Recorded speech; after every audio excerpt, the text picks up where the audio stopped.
Rebonjour à tous, hein, à tous ceux qui sont connectés et à tous ceux qui sont en présentiel avec nous. Mais que le Seigneur vous bénisse et vous accorde toute sa grâce. Et c'est une joie de nous retrouver chaque dimanche à la gloire de son nom. Et nous sommes vraiment reconnaissants à notre Seigneur et c'est le thème de ces dernières semaines, de toutes ces semaines. Pour le temps de louange que nous faisons, on a un thème, c'est le thème qui est action de grâce et reconnaissance à notre Seigneur, qui est si présent dans nos vies et qui est si généreux et qui est si bon. Et merci pour ces chants, merci pour ce temps de prière, mais aussi pour ces versets dits et répétés par nos enfants. Cela glorifie le Seigneur et vraiment, je vous encourage à continuer vraiment à apprendre ces versets, à faire apprendre ces versets à vos enfants. Et c'est vraiment le repère dans ces temps qui sont difficiles.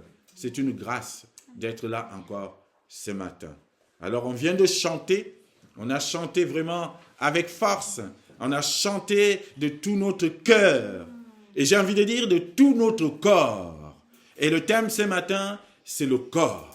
Ce corps à corps avec notre Seigneur Jésus-Christ. J'ai toujours l'habitude de penser que nous sommes dans une relation, bien sûr, spirituelle avec notre Dieu, mais aussi nous sommes dans une relation de corps à corps avec notre Dieu, surtout avec notre Seigneur Jésus-Christ. Le corps face au corps de Christ qui est l'Église.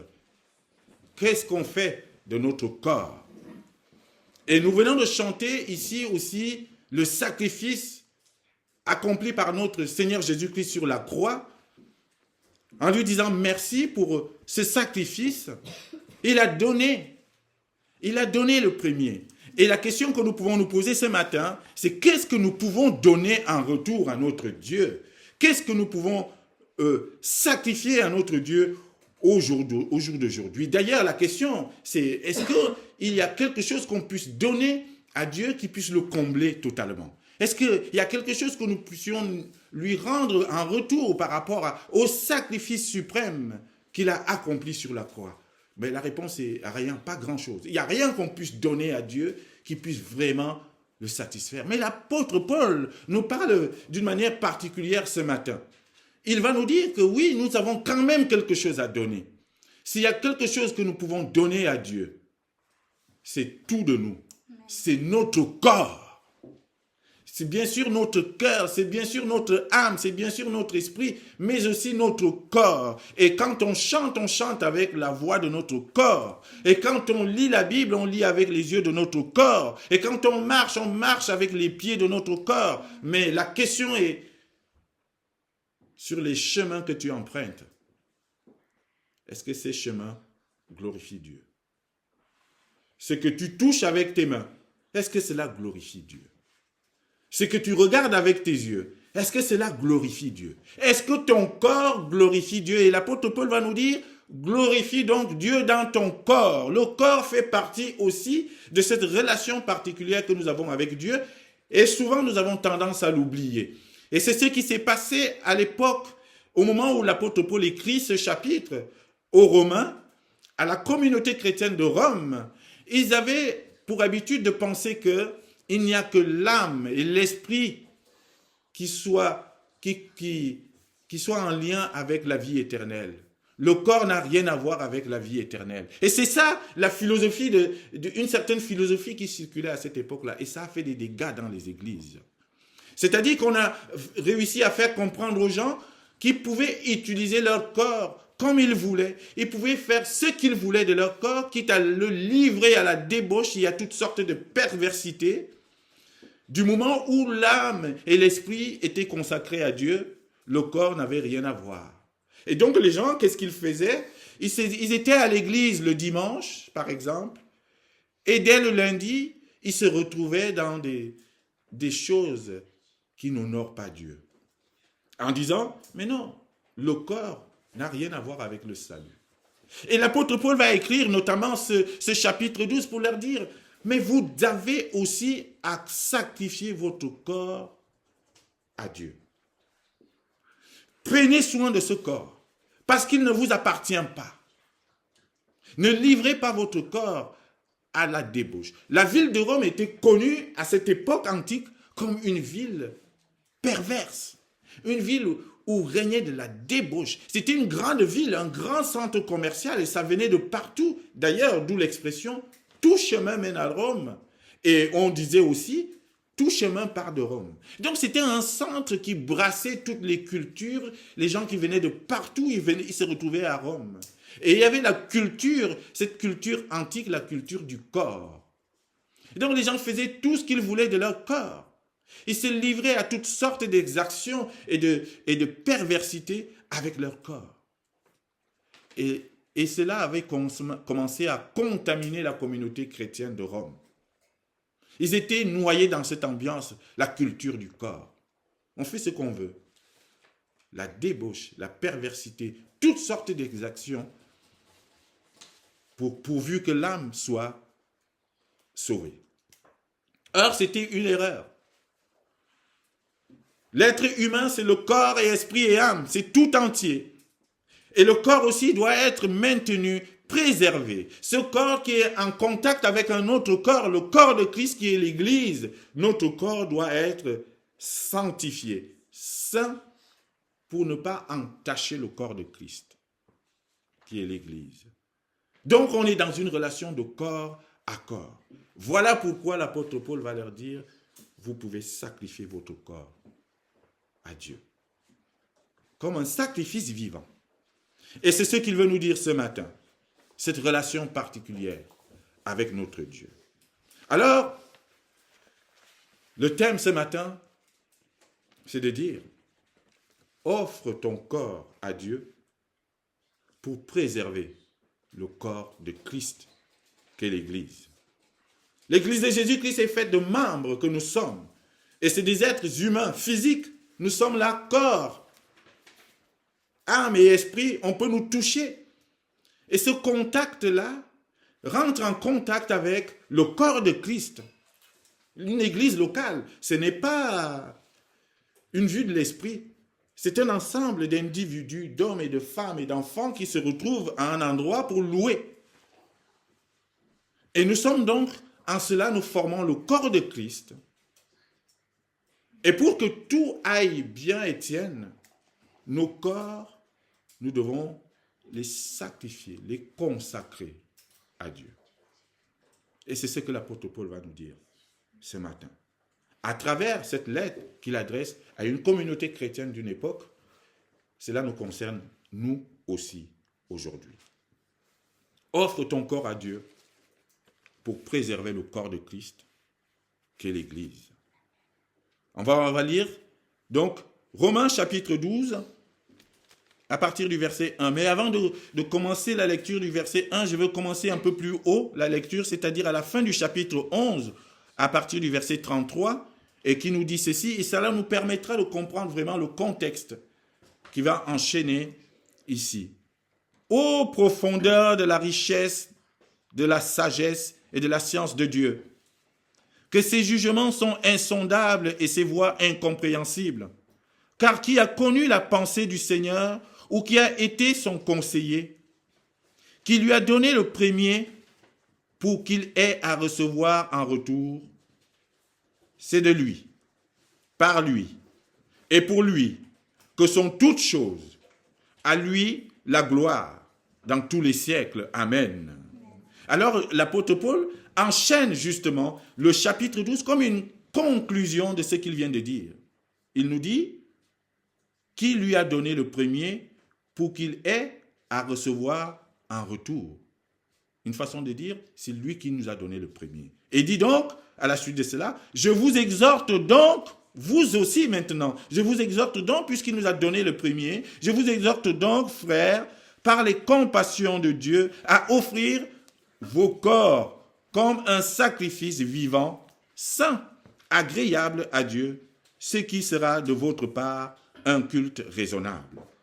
Ne vous conformez pas au siècle présent, mais soyez transformés par le renouvellement de l'intelligence, afin que vous discerniez quelle est la volonté de Dieu, ce qui est bon, agréable et parfait. Par la grâce qui m'a été donnée, Je dis à chacun de vous de n'avoir pas de lui-même une trop haute opinion, mais de revêtir des sentiments modestes selon la mesure de foi que Dieu a départie à chacun. Car, comme nous avons plusieurs membres dans un seul corps, et que tous les membres n'ont pas la même fonction, ainsi, nous qui sommes plusieurs, nous formons un seul corps en Christ. Et nous sommes tous membres les uns des autres. Puisque nous avons des dons différents, selon la grâce qui nous a été accordée, que celui qui a le don de prophétie l'exerce en proportion de la foi, que celui qui est appelé au ministère s'attache à son ministère, que celui qui enseigne s'attache à son enseignement, et celui qui exhorte à l'exhortation, que celui qui donne le fasse avec libéralité, que celui qui préside le fasse avec zèle, que celui qui pratique la miséricorde le fasse avec joie. Que l'amour soit sans hypocrisie. Ayez le mal en horreur. Attachez-vous fortement au bien. Par amour fraternel, soyez pleins d'affection les uns pour les autres. Par honneur, usez de prévenance réciproque. Ayez du zèle et non de la paresse. Soyez fervents d'esprit. Servez le Seigneur. Réjouissez-vous en espérance. Soyez patients dans l'affliction. Persévérez dans la prière. Pourvoyez aux besoins des saints et exercez l'hospitalité. Bénissez ceux qui vous persécutent. Bénissez et ne maudissez pas. Réjouissez-vous avec ceux qui se réjouissent. Pleurez avec ceux qui pleurent. Ayez les mêmes sentiments les uns envers les autres. N'aspirez pas à ce qui est élevé, mais laissez-vous attirer par ce qui est humble. Ne soyez point sages à vos propres yeux. Ne rendez à personne le mal pour le mal. Recherchez ce qui est bien devant tous les hommes. S'il est possible, autant que cela dépend de vous, soyez en paix avec tous les hommes. Ne vous vengez point vous-même, bien-aimés, mais laissez agir la colère, car il est écrit, « À moi la vengeance, à moi la rétribution, dit le Seigneur. » Mais si ton ennemi a faim, donne-lui à manger. S'il a soif, donne-lui à boire, car en agissant ainsi, tu amasseras des charbons ardents sur sa tête. Ne te laisse pas vaincre par le mal, mais surmonte le mal par le bien. Amen. Voilà ce que la parole de Dieu veut nous dire ce matin. Un chapitre qui est profond, qui est assez puissant dans cet épître de Paul aux Romains. Comme je vous ai dit, le contexte s'y prêtait. C'était un contexte de débauche où on faisait tout et n'importe quoi, où même ces choses commençaient déjà à contaminer l'Église de Jésus-Christ, la communauté chrétienne de Rome. Et l'apôtre Paul va leur écrire et va leur dire, une première chose, offrez vos corps comme un sacrifice vivant. Et alors on peut se poser la question, mais comment je peux offrir mon corps? Qu'est-ce que cela veut dire d'offrir son corps à Dieu?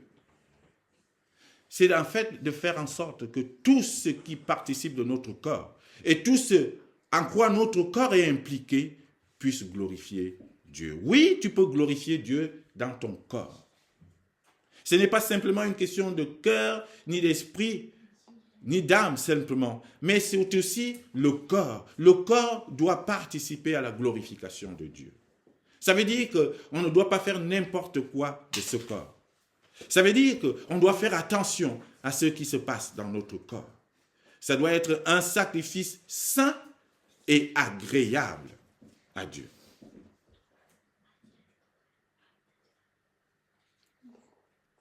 C'est pour cela que l'apôtre Paul fait cette exhortation.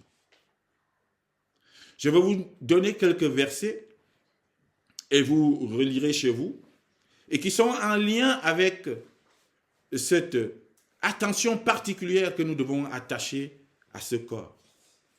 Pas pour nous, pas pour se glorifier, pas pour se montrer, mais pour glorifier Dieu. Voilà pourquoi nous devons justement faire attention à notre corps. L'apôtre Paul nous parle dans 1 Corinthiens au chapitre 6, au verset 13.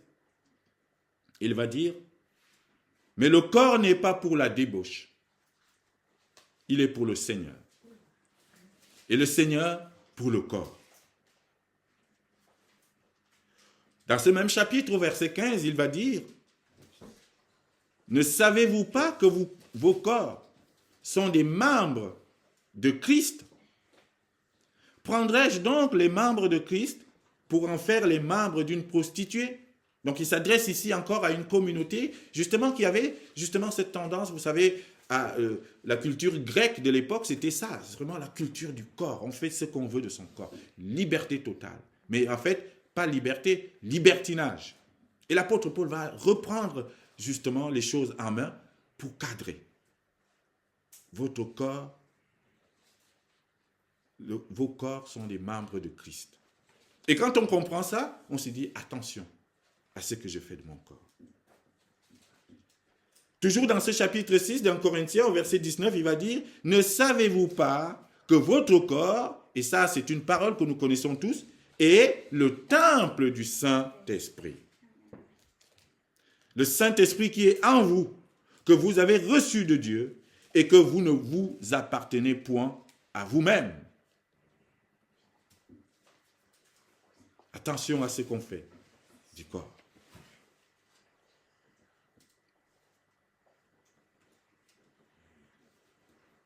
Au verset 20, et en Corinthiens toujours, « Car vous avez été rachetés à un grand prix.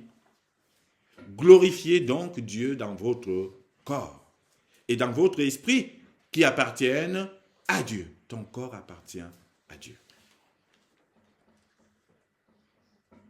Dans l'Épître aux Romains, au chapitre 6, au verset 13, il va dire aussi sur le corps, « Ne livrez pas vos membres au péché comme des instruments d'iniquité. » Tous ces versets, on pourra vous les remettre sur le groupe WhatsApp pour que vous puissiez justement les méditer à la maison. Ne livrez pas vos membres au péché comme des instruments d'iniquité, mais donnez-vous vous-même à Dieu comme étant vivants de mort que vous étiez et offrez à Dieu vos membres comme des instruments de justice.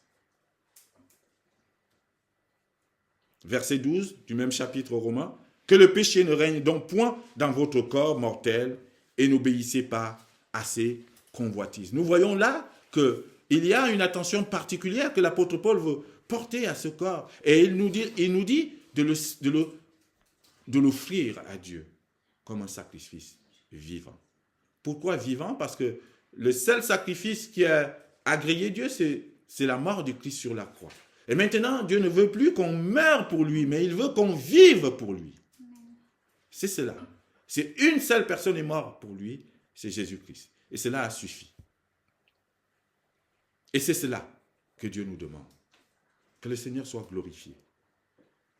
Alors faisons attention au corps et offrons-le comme un sacrifice vivant. Ça veut dire, quand tu chantes, ta voix, tu l'offres à Dieu. Les doigts que tu utilises pour jouer au piano ou jouer à la guitare ou jouer au djembé, c'est les doigts de ton corps, mais tu les offres à Dieu. C'est cela, offrir son corps à Dieu. Ça veut dire, je vais dire, Seigneur, je veux offrir mon corps à Dieu. Ce que je lis, il faut que cela honore Dieu. Combien de fois, aujourd'hui, je parle aux jeunes générations, on lit tout et n'importe quoi. On regarde tout et n'importe quoi sur les réseaux sociaux. Et la seule question qu'on peut se poser, est-ce que cela honore Dieu, ce que je regarde avec mes yeux, les yeux de mon corps? C'est cela, offrir son corps comme un sacrifice vivant. Mes pieds, quand je marche, ils prennent quelle direction? Est-ce que je marche avec les moqueurs? Est-ce que je marche avec les criminels? Est-ce que je marche avec les pécheurs? Ou alors je choisis de marcher sur le chemin de Christ? Mes pieds physiques, les pieds de mon corps, je décide de les faire marcher sur le chemin de Christ. C'est cela, offrir son corps à Dieu. Alléluia. Et c'est cela que l'apôtre Paul nous dit. La deuxième chose qu'il va dire ici, il dit, ne vous conformez pas au siècle présent. En s'adressant aux Romains, il dit, oui, vous vivez dans une ambiance de débauche et d'immoralité. Vous vivez dans une ambiance où la culture du corps a dépassé les limites, mais ne vous laissez pas contaminer par cela. C'était ça le risque. Ne vous conformez pas, mais laissez-vous transformer. C'est cela. Et cela peut nous parler aujourd'hui aussi. Nous qui voulons toujours nous conformer à ce que la majorité fait, à ce que le plus grand nombre fait. Large est la voie qui mène à la perdition. Et beaucoup de gens s'y engouffrent. C'est un boulevard. Parce que je veux faire comme les autres. Parce que la mode veut que ce soit comme ça. On rentre toujours dans la mode. La mode, c'est ça. Aujourd'hui, ce qui est de mode, c'est de se tatouer. Alors, je vais faire aussi. Aujourd'hui, ce qui est de mode, c'est le mariage pour tous. Alors, je vais faire aussi. Aujourd'hui, ce qui est de mode, je suis libre de faire ce que je veux de mon corps. Alors, je fais ce que je veux de mon corps. C'est cette façon de se conformer aux choses que le monde nous vend qui devient dangereuse et qui conduit à la perdition. Je veux faire comme le monde fait. Mais la parole de Dieu nous dit, nous, chrétiens, et on reviendra là-dessus à la fin, pour voir véritablement c'est quoi les caractéristiques d'un chrétien. Nous ne sommes pas comme les autres. Nous sommes à part. Et nous ne devrons pas donc nous conformer aux habitudes du monde présent, qui sont des mauvaises. Il y a des bonnes choses dans le monde pour lesquelles on doit regarder. Mais il y a aussi des mauvaises. Ne vous conformez pas aux habitudes du monde présent. Mais la seule chose que nous devons faire, c'est de nous laisser transformer par Dieu. C'est ce qu'il dit, l'apôtre Paul. Laissez-vous transformer par Dieu. Et comment on peut se laisser transformer par Dieu? En lui ouvrant son cœur. En n'étant pas fermé à sa parole. Et en acceptant de recevoir cet Esprit Saint qui est en nous. En l'écoutant. C'est comme ça que nous serons transformés. Un chrétien ne doit plus être l'homme ou la femme qu'il était avant de connaître Jésus-Christ. Si aujourd'hui on continue à dire de toi, mais tu n'as pas changé depuis que je te connais, c'est qu'il y a quelque chose qui ne va pas. C'est que quelque part, tu n'as pas été assez transformé ou tu ne t'es pas laissé assez transformer. Il faut qu'on voit la progression. Il faut qu'on voit que le Marcel d'avant n'est plus celui d'aujourd'hui. Celui qui était colérique est devenu un homme de paix, calme. Celui qui vivait une vie de débauche, maintenant, s'est recadré. Parce qu'entre-temps, il a été transformé. Il s'est laissé transformer par Dieu. Mais le problème, souvent, c'est qu'on se ferme à la transformation. On veut garder nos mauvaises habitudes. Parce que ça fait mal de te dire, mais ce que tu faisais là n'est pas bien, mais il faut transformer, il faut se transformer. Nous avons besoin d'être transformés afin d'avoir le discernement. Par le renouvellement de l'intelligence, c'est ce qu'il nous dit. Oui, nous avons tant besoin d'intelligence et de discernement dans ce monde. Pourquoi? Parce que tout est mélangé dans le monde. Ce qui est bien est considéré comme mal aujourd'hui. Et ce qui est mal est érigé en bien. Et on ne sait plus où on va. Nous sommes en perte de repères. Et nos enfants, encore plus. Et c'est pour ça que nous avons besoin de discernement. Nous avons besoin que Dieu renouvelle notre intelligence. Et pour cela, nous devons ouvrir notre cœur, être dociles et entendre la parole pour que nous puissions avoir le discernement, afin de savoir ce qui est, connaître la volonté de Dieu, ce qui est bon et agréable. Aujourd'hui, on ne sait plus ce qui est bon ou ce qui n'est pas bon. On ne sait plus ce qui est bien ou ce qui est bien et ce qui n'est pas bien. Ce que j'ai fait, est-ce que c'est bien ou pas? Et on se mesure toujours par rapport à ce que le monde nous présente comme critère. Et non pas par rapport à la volonté de Dieu. Et c'est pour ça qu'il nous dit, laissez-vous transformer par le renouvellement de l'intelligence, afin que vous ayez le discernement. Vous puissiez discerner la volonté de Dieu. Et c'est quoi la volonté de Dieu? C'est notre sanctification. Ce que Dieu veut, c'est que nous soyons transformés afin d'être saints comme lui-même est saint. Et sans cela, ce sera difficile. Sacrifier, consacrer notre corps à Dieu. Parce que si on ne le fait pas, qui c'est qui va s'accaparer de notre corps? C'est l'adversaire. Il va en faire ce qu'il veut. Donc, tant qu'on ne consacre pas notre corps à Dieu, tant qu'on ne dit pas, Seigneur, moi je veux te louer, je veux te servir, corps, âme et esprit, mon corps entier va entrer dans la louange et dans le service de Dieu. Quand on ne fait pas cet engagement, on ne prend pas cet engagement, on laisse notre corps à la merci de l'adversaire.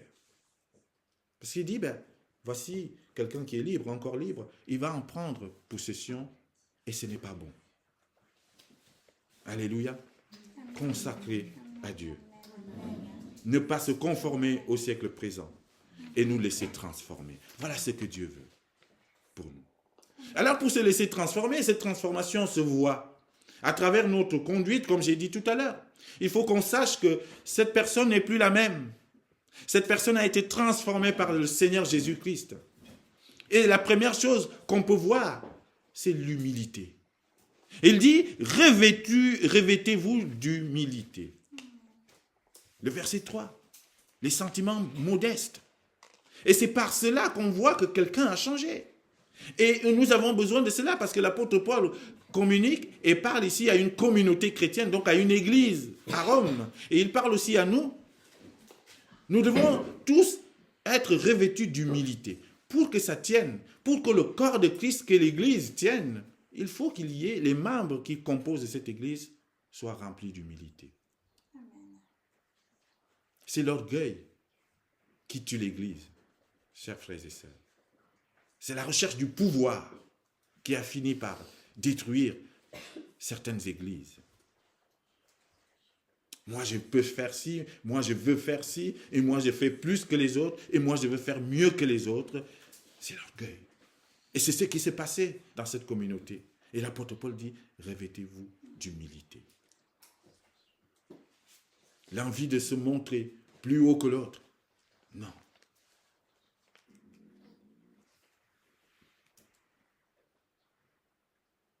Il dit, au verset 3, « Par la grâce qui m'a été donnée, j'ai dit à chacun de vous de n'avoir pas de lui-même une trop haute opinion. » C'est là l'orgueil, de se croire être au-dessus de ce qu'on est, mais de revêtir des sentiments modestes, selon la mesure de la foi que Dieu a départie à chacun.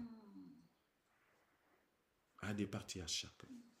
Soyez humbles et respectez les dons de chacun. Il dit, beaucoup de dons, beaucoup de choses, mais respectez-vous, soyez humbles. Et c'est comme ça qu'une église avance, avec force, l'humilité. Et autre chose que l'apôtre Paul va dire, c'est cette humilité va aider l'église à rester vraiment unie. Pourquoi? Il dit, car nous sommes plusieurs membres. L'église de Jésus-Christ est formée de plusieurs membres. L'apôtre Paul s'adresse à une communauté ici. Plusieurs membres, mais un seul corps. C'est ça l'église. Et quand il dit plusieurs membres ici, ça veut dire chaque membre avec sa particularité.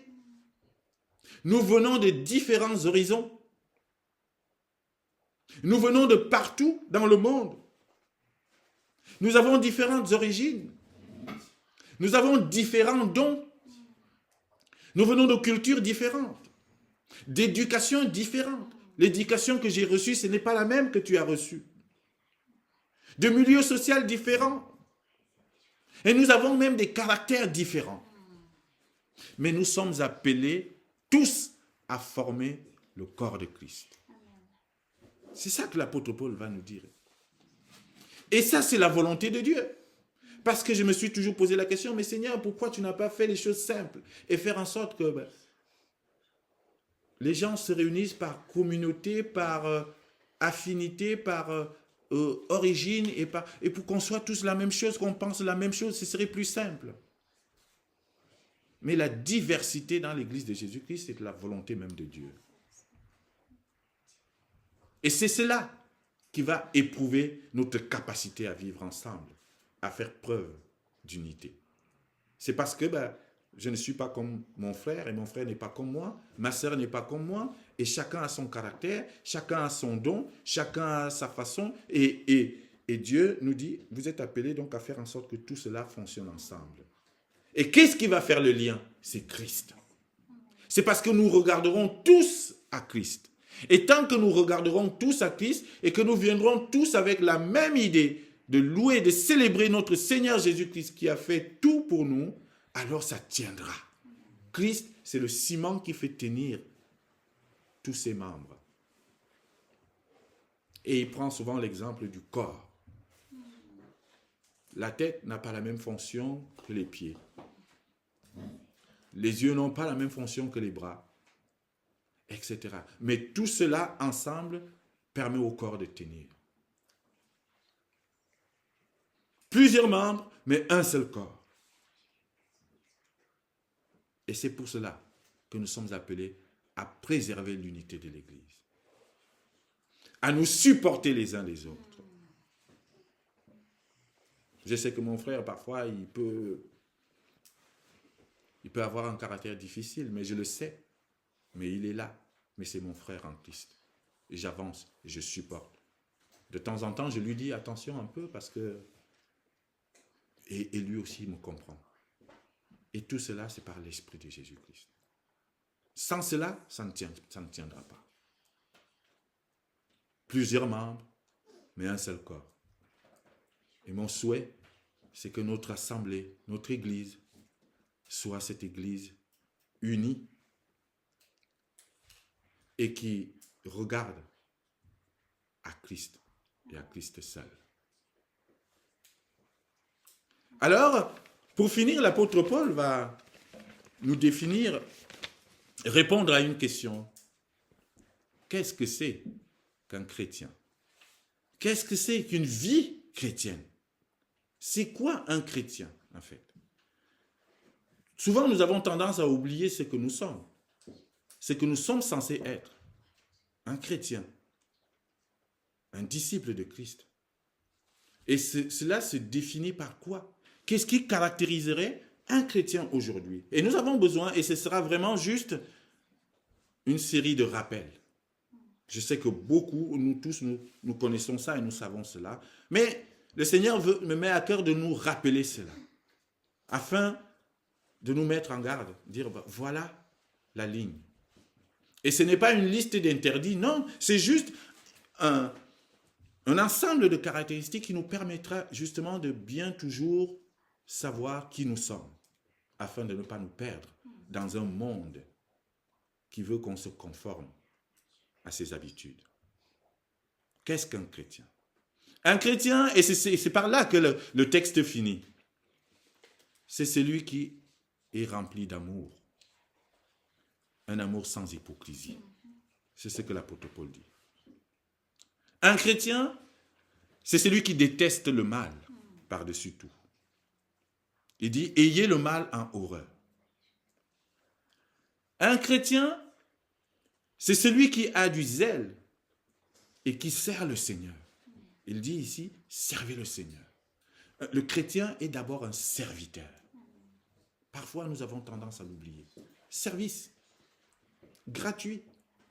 Je m'engage. Parce que lui, il a donné le premier. Il a donné au-delà même de ce que je pouvais imaginer. Alors, qu'est-ce que c'est que les 1h30 que je consacre chaque dimanche pour faire un service à l'église? Rien du tout.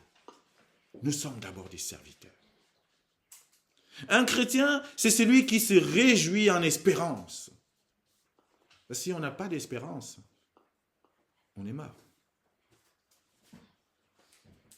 Un chrétien, c'est celui qui est patient dans l'affliction. Nous passons par des moments difficiles souvent, par des épreuves, par des afflictions. Mais on demeure patient, sachant que le Seigneur Jésus-Christ vient nous délivrer. Un chrétien, c'est celui qui persévère dans la prière. Un esprit de prière. Je prie le Seigneur qui nous donne et nous dote de cet esprit de prière. L'église, vous savez, l'église qui ne tombe pas et qui ne tombera pas. L'église locale qui ne tombera jamais. c'est l'église qui prie. Une église de prière. Et je veux que nous soyons des hommes et des femmes de prière. Un chrétien, c'est celui qui pratique l'hospitalité.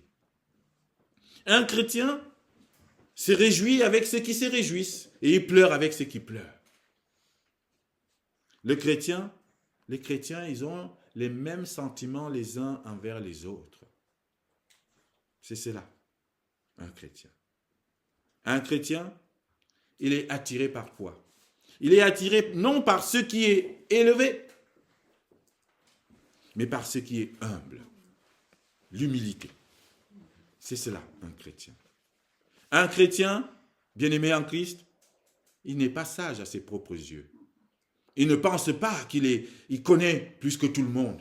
Non, mais il écoute les autres et il se laisse enseigner. C'est cela un chrétien. Un chrétien, il ne rendra pas le mal pour le mal, non. Mais il va rechercher ce qui est bien devant tous les hommes. Un chrétien recherche la paix avec tous et il ne se venge pas parce qu'il laisse la vengeance à Dieu. Un chrétien, il prend soin des autres. Il nous dit, nous sommes membres les uns des autres. Pour finir, chers frères et sœurs, un chrétien, c'est celui qui ne se laisse pas vaincre par le mal. Non. Mais c'est celui qui surmonte le mal par le bien. Soyons ceux-là qui surmontons le mal par le bien. Là où il y a le mal, là où on nous fait mal, nous on va faire plus de bien encore. Amen. C'est cela, notre victoire. En conclusion, un chrétien c'est quoi? Il marche comme Christ a marché et ainsi il préserve le corps de Christ de toute souillure. Il préserve son Église. Amen.